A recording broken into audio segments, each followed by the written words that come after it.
So yeah, your gameplay is still about smashing out to become the dominant among the Manchurians, but then which way do you go?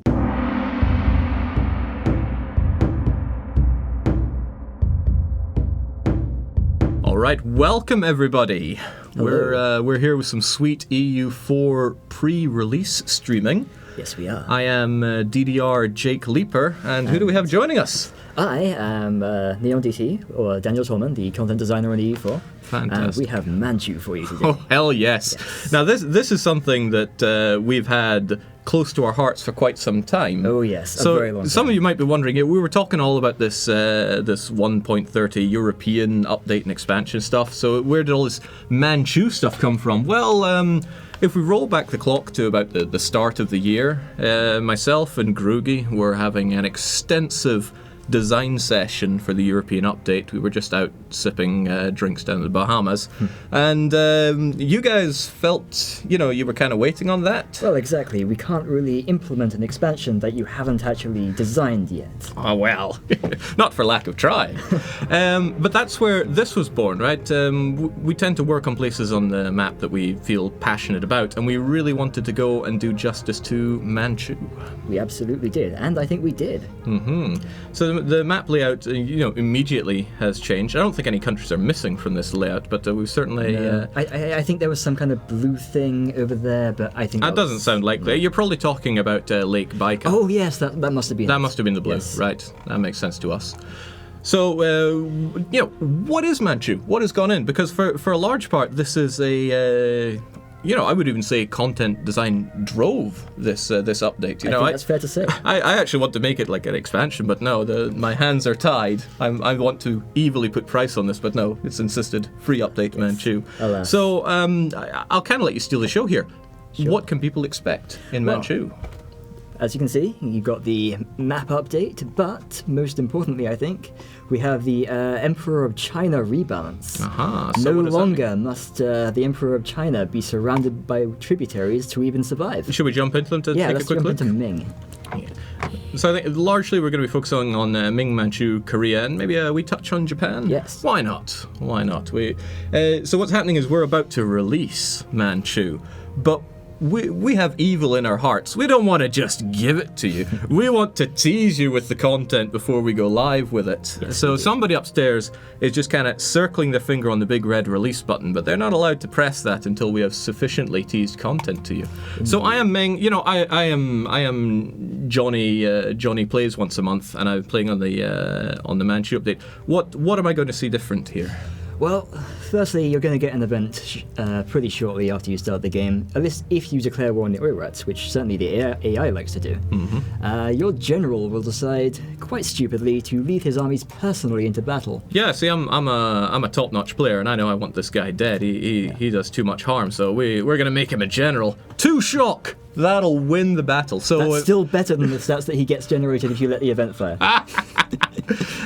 So straight away the Ming's. Oh man, this is all different how I use it. Ming don't have to surround themselves in tributaries, right? They don't have to anymore. No. It's not going to negatively impact. It's still beneficial, but if you don't have them, it won't reduce your mandate. Yeah.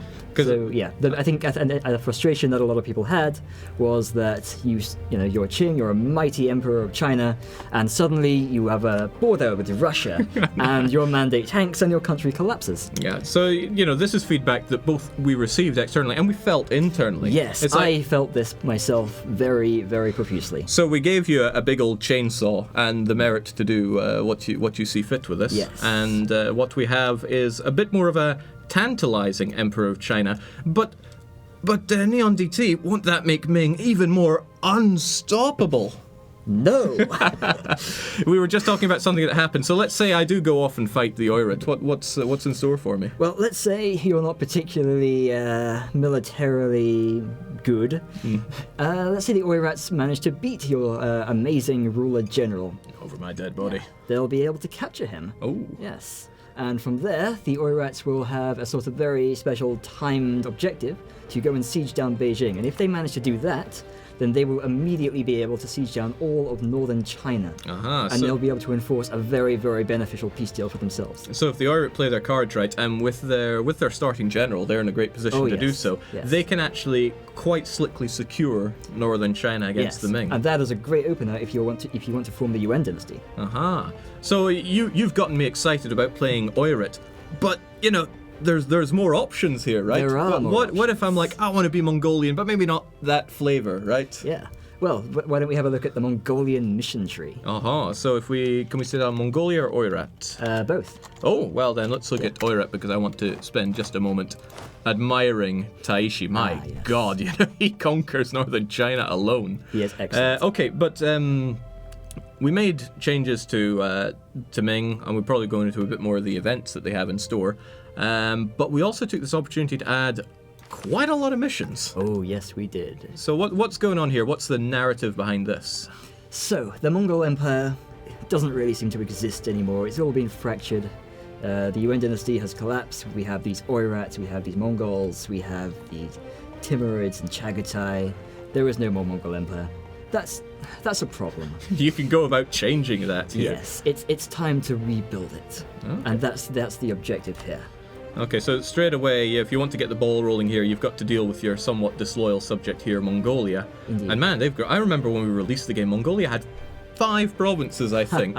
One of the things we did with the map work was stop having the provinces that take 2 months to go from A to B on, right? Yes.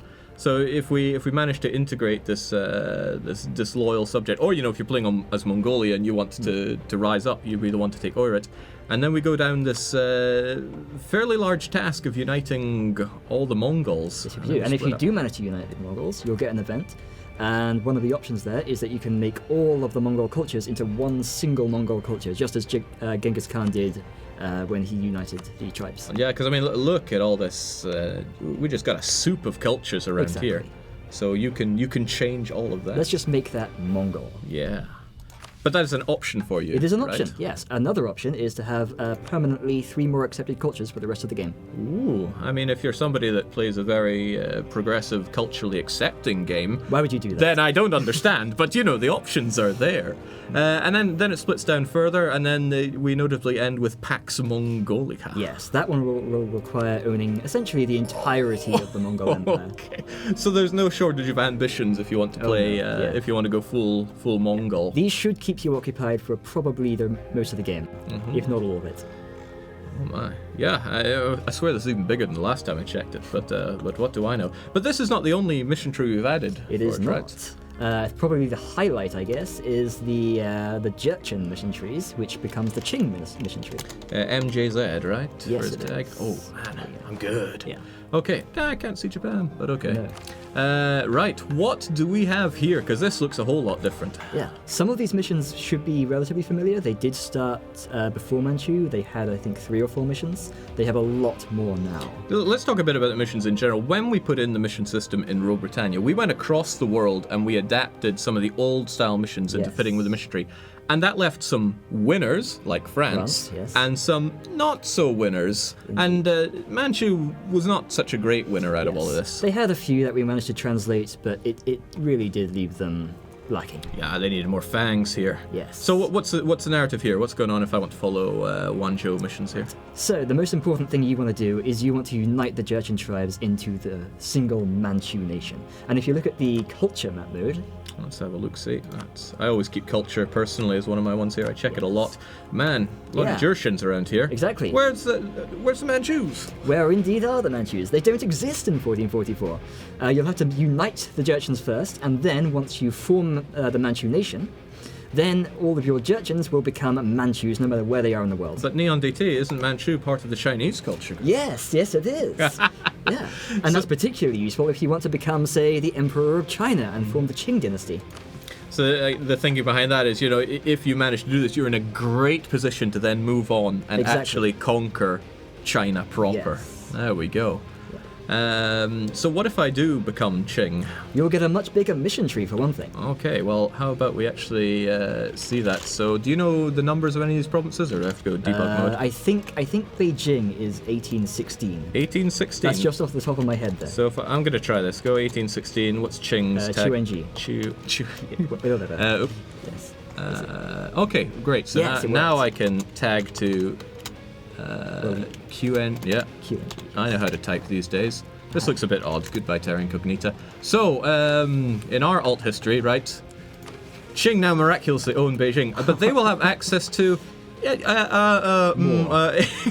goes on a bit here. It does, yes. Okay, so people have previously had this thing of, where's my incentive to Qingify? I want to hoard for the rest of my lives, and by all means go forward with that. But if you decide door number 2 and going for the Qing, you'll have access to, where to even begin with this? Well, yeah, the objective is primarily to conquer China, but it's not just about conquering it, it's about ruling it. You want to establish a strong mandate over China, and you don't want to collapse afterwards. Okay. And there's a lot of ways in the mission tree that we have to gain some mandate early, but we also have rebalanced the general concept of the Emperor of China so that it's a lot easier to get a head start and build your new mandate. Yeah. Quick question, do we have the chat up? I don't have it on my screen. Nurgle's nodding ahead. Need the chat input on this one, of course.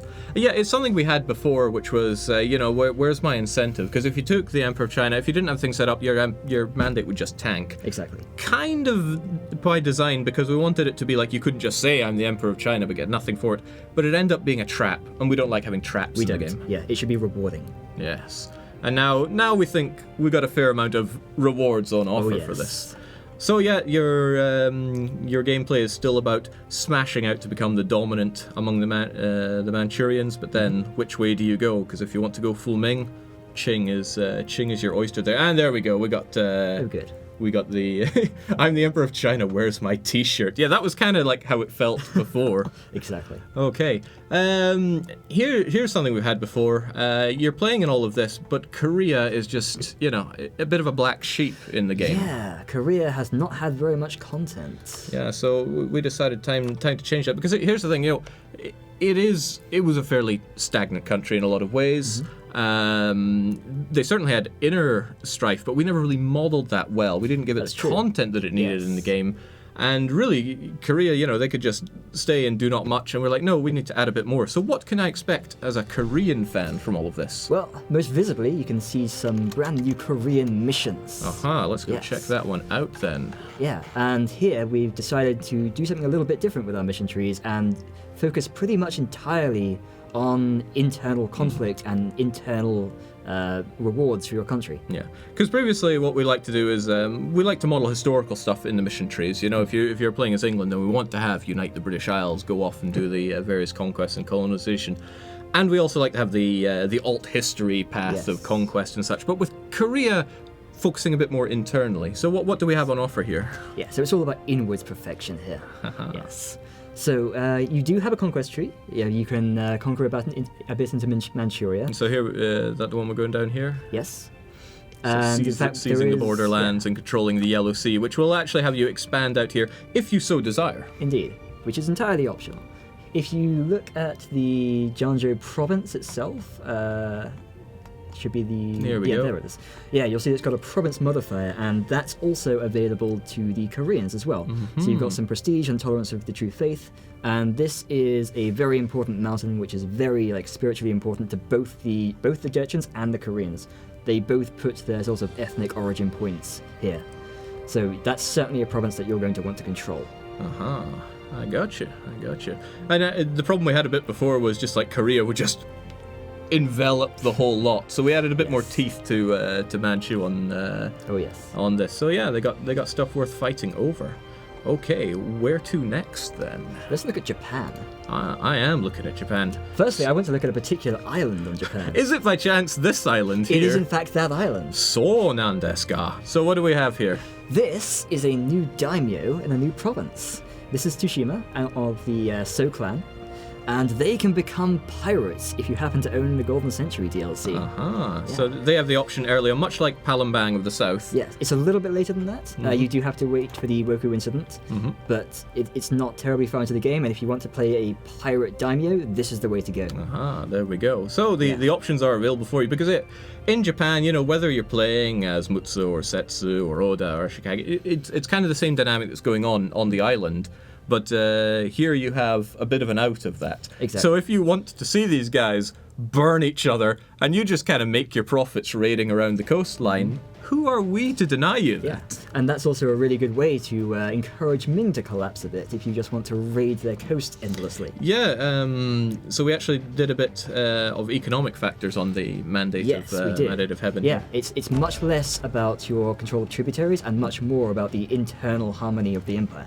So, if I recall well, loans will hit down on that. Bankruptcy, corruption, these are the kinds of things which now affect the Mandate. Yeah, because if you've previously driven Ming to bankruptcy, and I mean for that 25 war score of ducats, who wouldn't?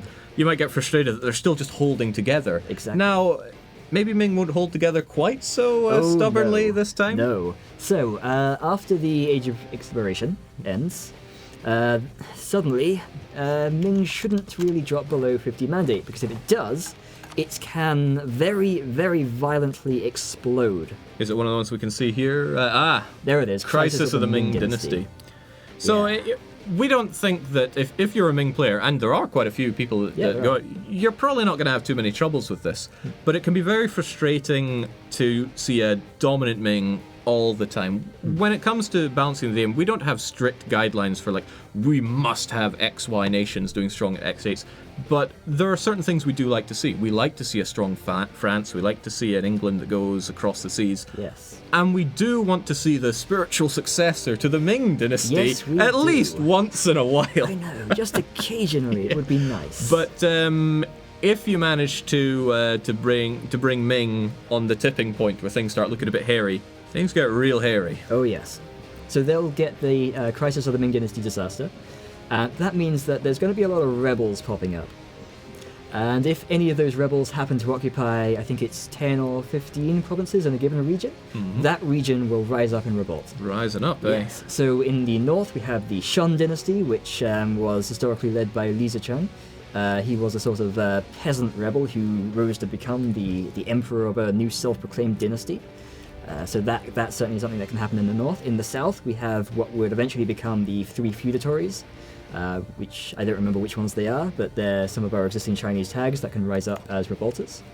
And we have quite a few of them around here. I don't think Dali is one of them. Dali's got a special place in my hate heart. But Dali is in fact one of them. They are? Yeah, I think that's for the southwestern region. Oh man, is it too late to change that? Because I mean, Dali and I have a long dark history. Well, if you follow a certain route through the Manchu mission tree, it won't be Dali, and if you complete one of the Manchu missions, it will in fact become Zhou, because one of the generals who defected to the Qing from the Ming, he was rewarded by having this vast amount of estates in southwestern China, and he eventually revolted against the Qing, leading the entire south against How his ungrateful. Exactly.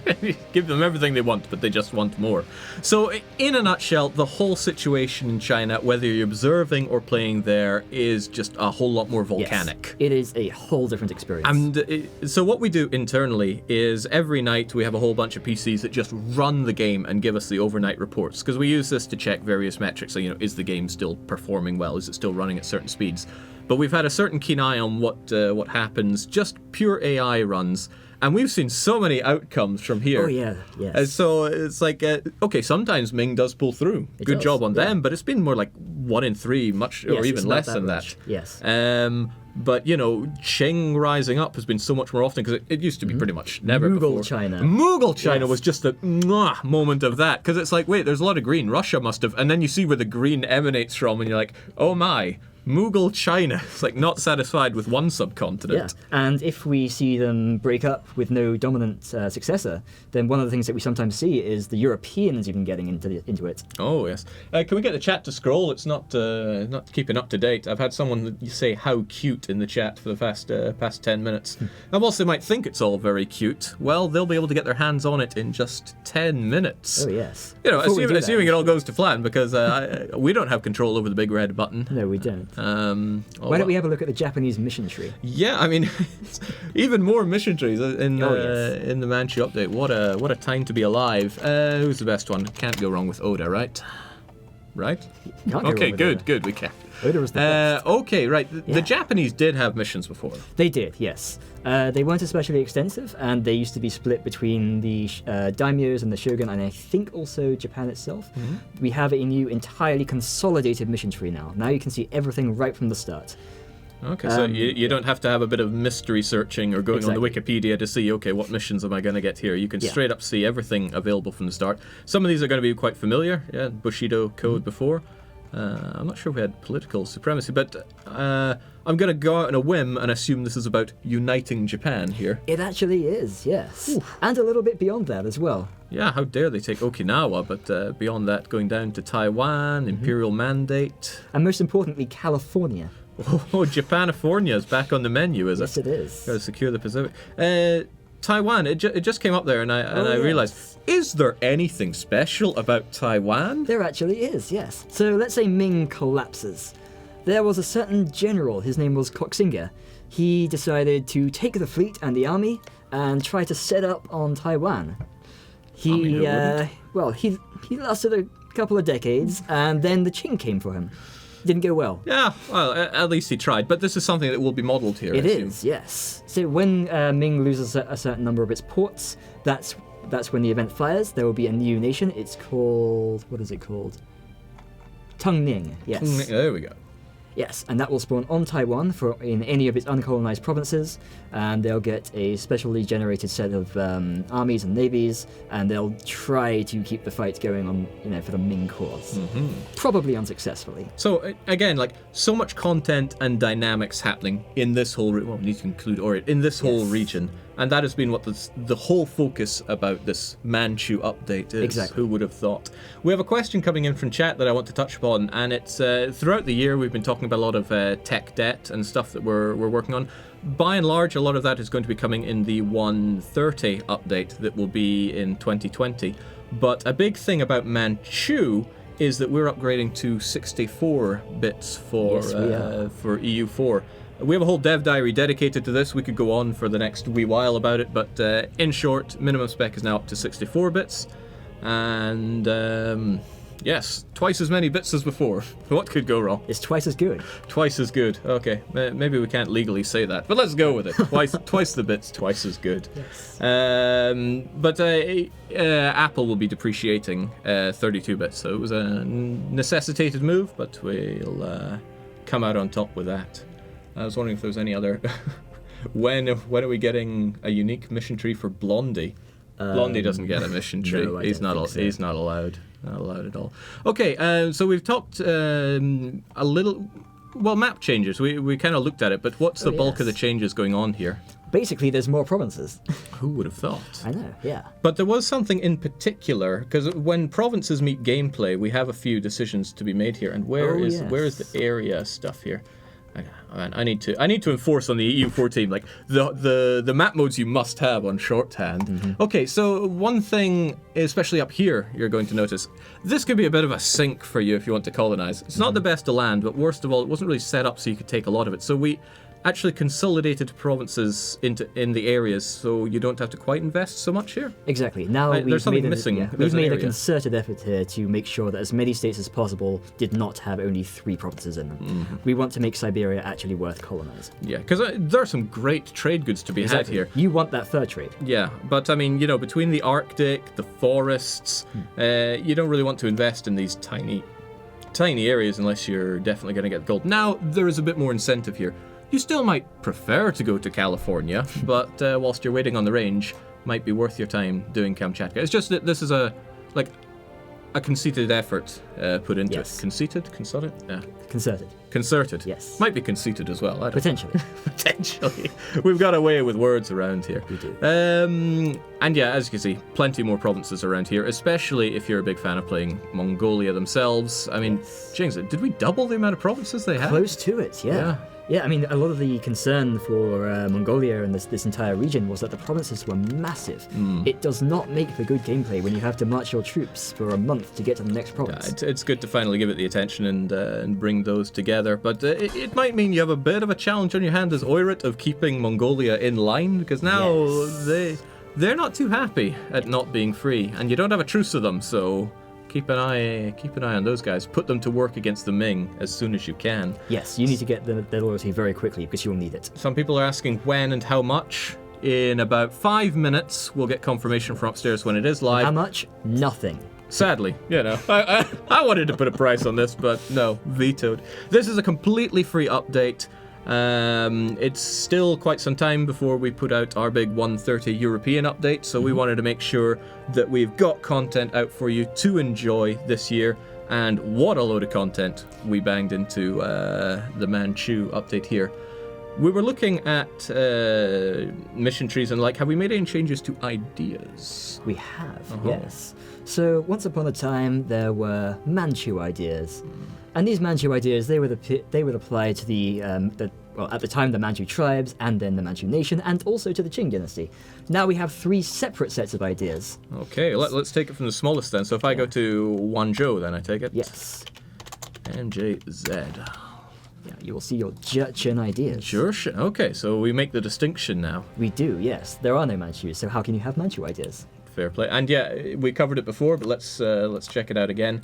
There is no Manchu yet. It's up to you if you want to form the Manchu identity. So, we've got ideas here. I'm just going to briskly go through them for people who want to check. We have dev diaries up on these, Yes, you can read all of recall correctly. And not only that, you'll be able to check it out for yourself in 4 minutes. So you got that going for you. So what was the main... kind of sum up, what's the difference that I'm going to see here between my ideas if I go Jurchen, Qing, Manchu? So Jurchen is more focused on the sort of tribal gameplay early on. We actually don't really expect a lot of people to reach the end of it, because why would you do that when you can form Manchu and then Qing? In Qing in particular, the emphasis here is this large, relatively stable and expansionist empire. You can see here your 20% core creation cost and 10% and aggressive expansion impact from the very start. I mean, when you're taking a whole load of China, you make a whole load of enemies, especially now that they're going to fracture a lot more, so you're actually going to have a lot more tags a bit mad at you coming out on top. Yes, you don't want all of China to have a coalition against you. So, I mean, it's kind of good that Ming split apart from your point of view of feasting on them, but you also have a lot more diplomacy to care about when you have a particularly powerful Zhou or whoever. Yeah. You can't just count on Ming being eaten quietly anymore. Indeed. So, possible Manchu banners up quite a bit. We made changes to banners, which have been asked for from the multiplayer community for a heck of a long time. Sadly, they are no longer invincible, non-ending super god troops. But I do believe they are half the cost. They are half the cost of regular, which is going to make up for, it's not the richest of lands out here. Develop's not that bad, but it's no Ile-de-France. So, so we have some... we're being told 2 minutes to go. Only Exciting. 2 Oh, man. Where does time go, right? Okay, whatever. So yeah, basically, great Qing ideas are pretty great. They are. Were they always very, great very Qing great. as their adjective? Yes, that's how Wow. it is. Okay. Damn. And here's a real apple to pick down the line. You get access to admin efficiency. Yes, that is a very rare modifier. It's not in very many mission trees, but when it's there, you want it. They're asking us about time stuff. Now we're good. Yeah, we're good to push that button in the 1 minute. So yeah, idea changes, mission trees, new countries, new provinces, a whole load of content. And not just like content up front, but content that you see as you experience the region. And that's really what we've gone for in this Manchu update. So if you're like looking at the updates that's coming with the 130 and European stuff, and you're like, I need something more, then feast yourselves here on East Asia, because it's the place to be for this Manchu update. And we are just moments away. We're being asked if we're going live now. Check and see if ask for an update of when they push the button, because I want to.